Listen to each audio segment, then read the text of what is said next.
सुप्रभात मेरे प्यारे बच्चों, कैसे हो? मैं आशा करती हूँ आप सभी स्वस्थ और मस्त होंगे।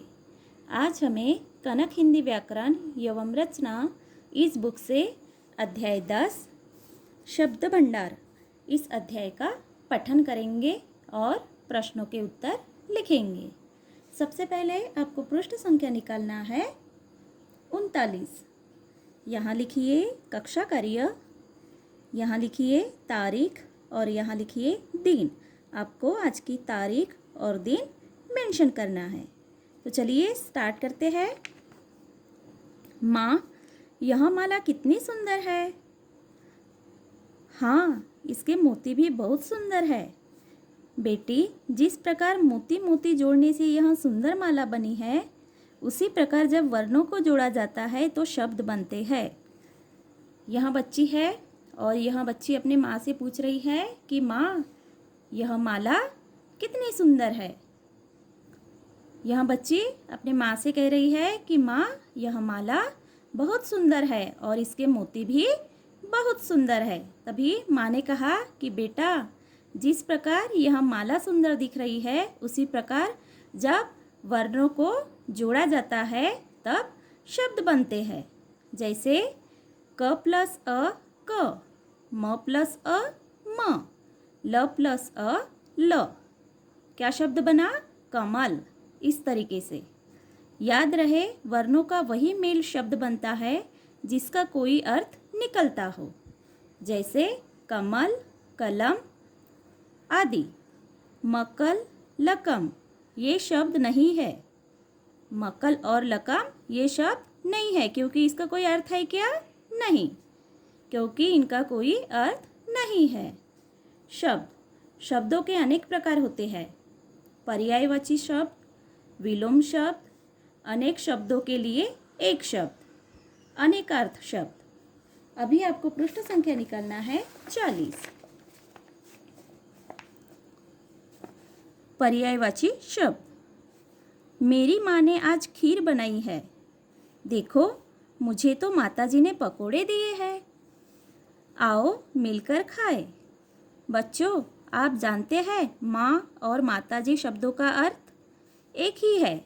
इन शब्दों को पर्यायवाची शब्द कहते हैं। माँ और माताजी, इन शब्दों का अर्थ क्या है? एक ही है, एक ही अर्थ होता है उसका। इन शब्दों को कौन सा शब्द कहते हैं? पर्यायवाची शब्द, जिसे हम समान अर्थ वाले शब्द बोलते हैं। समझिए, समान अर्थ वाले शब्दों को पर्यायवाची शब्द कहते हैं। समान अर्थ वाले शब्दों को पर्यायवाची शब्द कहते हैं। जैसे चांद, चंदा, चंद्रमा। इन तीनों का अर्थ एक ही होता है।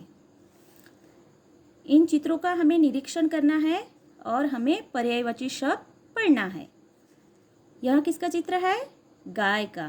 गाय के लिए 3 शब्द दिए गए हैं जो पर्यायवाची शब्द है। गाय, गौ, धेनु। यह चित्र फूल का है। फूल को हम क्या कहते हैं? फूल, कुसुम, सुमन। यह चित्र किसका है? बारिश का। बारिश को क्या कहते हैं? बारिश, वर्षा, बरसात। इन तीनों का अर्थ एक ही होता है। उसी तरह से यह चित्र किसका है? पक्षी का। पक्षी को और हम क्या कहते हैं? पक्षी, खग, विहग।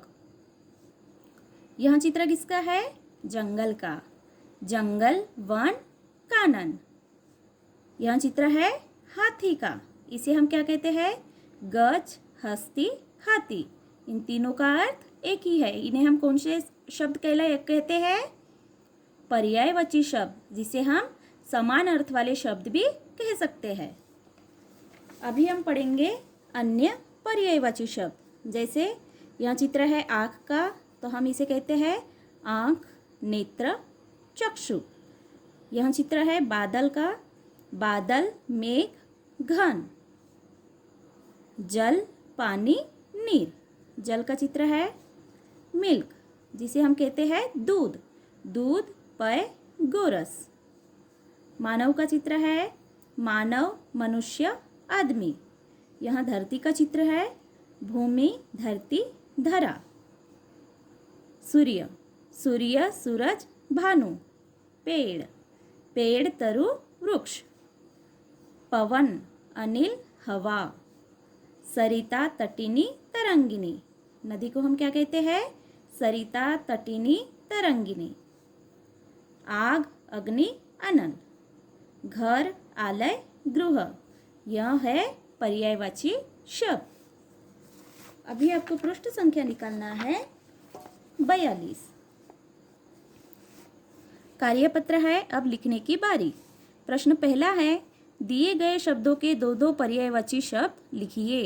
यहाँ कुछ शब्द दिए गए हैं, हमें उनके पर्यायवाची शब्द मतलब समान अर्थ वाले शब्द लिखना है।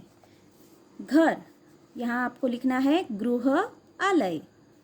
चंद्रमा चांद शशि। फूल कुसुम सुमन। सूर्य सूरज रवि। आँख नेत्र चक्षु। इस तरीके से आपको पर्यायवाची शब्द बुक में लिखना है। प्रश्न दूसरा है, समान अर्थ वाले फूलों को मिलाइए और उनमें रंग भरिए।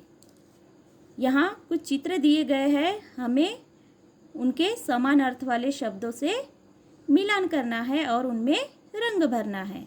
जैसे पहला चित्र है वृक्ष का, तो यहाँ हमें इस फ्लावर में रंग भरना है।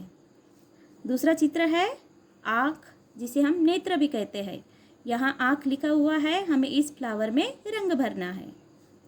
यहाँ चित्र है नभ का, और जिसे हम गगन भी कहते हैं, तो आपको दोनों फ्लावर को कलर करना है। ओके, इस तरीके से आपको कलर करना है। प्रश्न तीसरा है, चित्र देखकर 3 समानार्थक शब्द लिखिए। हमें चित्र का निरीक्षण करना है और 3 समानार्थक शब्द मतलब पर्यायवाची शब्द लिखना है। जैसे पहला चित्र है हाथी का, तो आपको यहाँ लिखना है गजराज गज हस्ती। दूसरा चित्र है बादल का, आपको यहाँ लिखना है बादल मेघ वर्षा। तीसरा चित्र है महिला का, यहाँ आपको लिखना है महिला औरत स्त्री। यहाँ चित्र है घर का, तो यहाँ आपको लिखना है घर गृह मकान। इस तरीके से आपको लिखना है। प्रश्न चौथा है, नीचे लिखे शब्दों में से उस शब्द पर गोला लगाइए जो पर्यायवाची शब्द नहीं है। हमें यहाँ कुछ शब्द दिए गए हैं, तो हमें किस शब्द को गोला बनाना है? जो पर्यायवाची शब्द नहीं है। क है दूध, तो हमें पय इस शब्द को गोला बनाना है। ख भूमि, हमें धर्म इस शब्द को गोला बनाना है।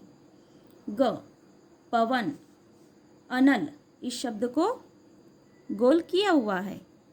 घ गृह, तो हमें जमीन इस शब्द को गोल बनाना है। इस तरीके से आपको बुक में लिखना है। ओके, आज इतना ही। यहाँ आपको लिखना है गृह कार्य, पढ़िए और लिखिए। आपका गृह कार्य क्या है? आपको पढ़ना है और बुक में लिखे हुए प्रश्नों के उत्तर लिखना है। जिस तरीके से मैंने लिखी हूँ, आपको उसी प्रकार बुक में लिखना है। ओके, आज इतना ही। मिलते हैं नेक्स्ट पीरियड में। तब तक के लिए बाय।